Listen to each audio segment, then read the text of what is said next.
Assalamualaikum warahmatullahi wabarakatuh. Kita bertemu lagi pada pelajaran biologi. Mudah-mudahan siswa-siswi semuanya dalam keadaan sehat dan dalam lindungan Allah Subhanahu wa taala. Oke, pada pertemuan kali ini kita akan membahas masih mengenai sistem ekskresi. Nah, pada pertemuan kali ini kita akan membahas mengenai struktur dan fungsi organ kulit serta struktur dan fungsi organ paru-paru. Tentulah tujuan pembelajarannya adalah untuk mengetahui bagaimana struktur dan fungsi kulit serta bagaimana struktur dan fungsi organ paru-paru.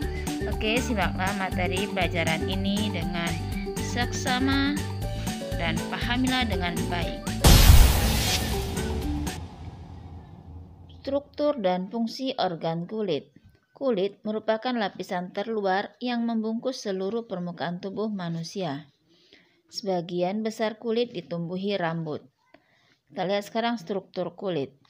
Kulit merupakan organ terluas yang menutupi seluruh tubuh dengan luas keseluruhan kurang lebih 2 meter kuadrat. Ketebalan kulit pada setiap bagian tubuh berbeda-beda, yaitu antara 0,5 sampai 5 mm dan rata-rata ketebalannya 1 sampai 2 mm. Berdasarkan strukturnya, kulit terdiri atas 2 lapisan, yaitu epidermis atau kulit ari dan dermis atau kulit jangat. Kita lihat sekarang kulit epidermis. Epidermis terdiri atas beberapa lapisan. Yang pertama, lapisan stratum corneum atau lapisan tanduk. Stratum corneum merupakan lapisan kulit yang paling luar, tersusun atas sel-sel mati yang bersifat keras, tahan terhadap air dan selalu mengelupas atau desquamasi. Lapisan ini akan mengalami pembaruan selama proses keratinisasi atau pembentukan zat tanduk atau keratin. Kemudian yang selanjutnya adalah stratum lucidum. Stratum lucidum tersusun atas sel-sel yang tidak berinti dan berfungsi mengganti stratum corneum. Kemudian stratum granulosum. Stratum granulosum tersusun atas sel-sel yang berinti dan mengandung pigmen melanin. Dan berikutnya stratum germinativum. Nah, stratum germinativum ini tersusun atas sel-sel yang selalu membentuk sel-sel baru ke arah luar. Kita lanjutkan dermis. Dermis merupakan lapisan yang terletak di bawah epidermis. Lapisan yang biasa disebut jangat ini, di dalamnya terdapat akar rambut, pembuluh darah, kelenjar, dan saraf. Kelenjar yang terdapat di lapisan ini adalah kelenjar keringat atau glandula sudorifera dan kelenjar minyak atau glandula sebaceae. Kelenjar keringat menghasilkan keringat yang di dalamnya terdapat berbagai garam, terutama NaCl. Keringat dialirkan melalui saluran kelenjar keringat dan dikeluarkan dari dalam tubuh melalui pori-pori. Di dalam kantung rambut terdapat akar rambut dan batang rambut. Kelenjar minyak menghasilkan minyak yang berfungsi meminyaki rambut agar tidak kering. Rambut dapat tumbuh terus karena mendapat sari-sari makanan dari pembuluh kapiler di bawah kantung rambut.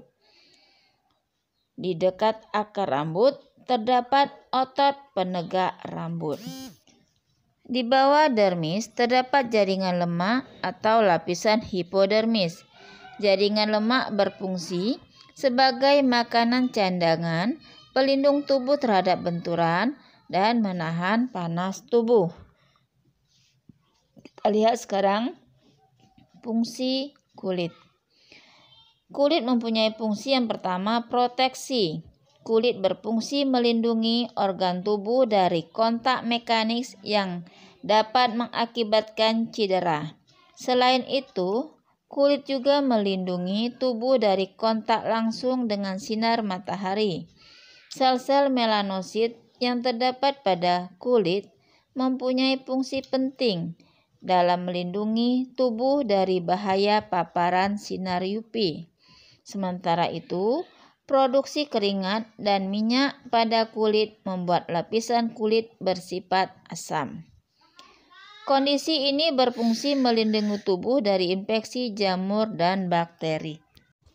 Kemudian yang kedua, regulator suhu.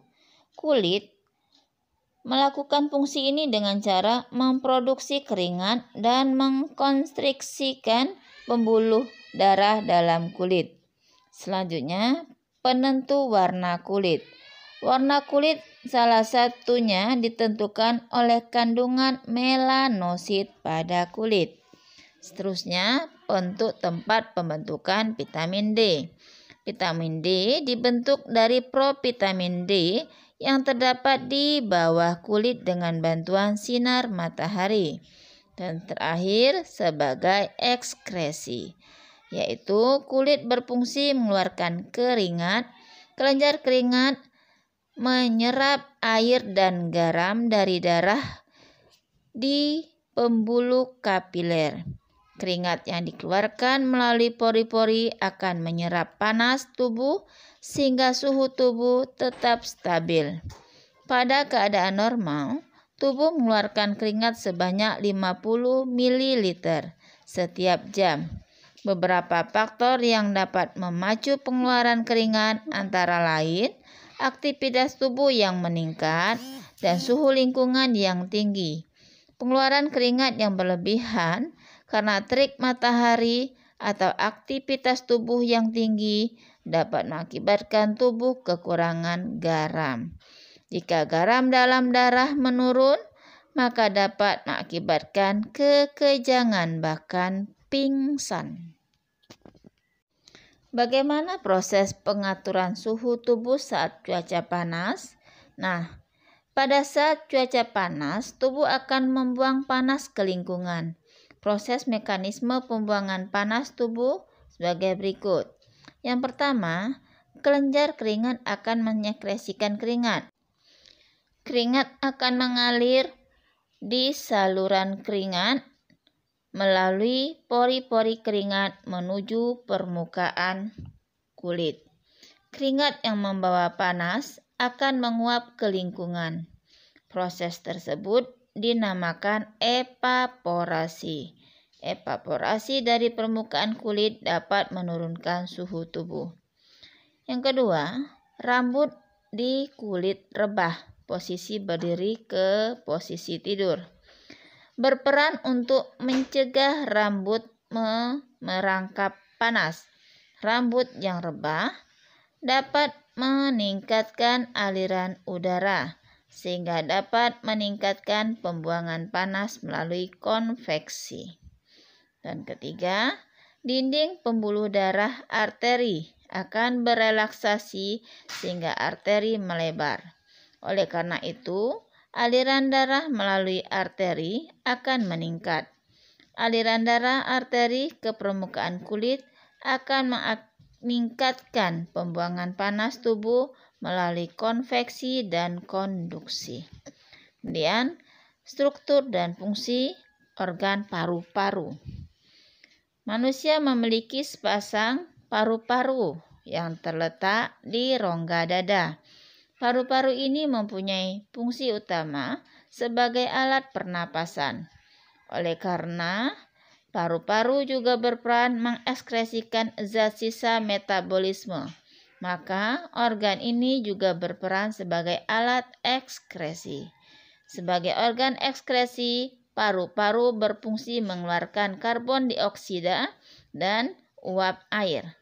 Karbon dioksida dan uap air berdifusi di dalam alveolus, lalu melalui lubang hidung akan dikeluarkan. Oke, demikian pembelajaran kita kali ini. Mudah-mudahan kalian benar-benar paham. Nah, seperti biasa Ibu akan memberikan tugas. Yang pertama adalah tuliskan bagian-bagian dari epidermis kulit dan jelaskan. Kemudian, apakah yang dimaksud dengan glandula sudorifera dan glandula sebacea. Jelaskan. Selanjutnya, bagaimanakah proses pengaturan suhu tubuh saat cuaca panas? Dan terakhir, selain sebagai organ pernapasan, paru-paru juga berfungsi sebagai organ ekskresi.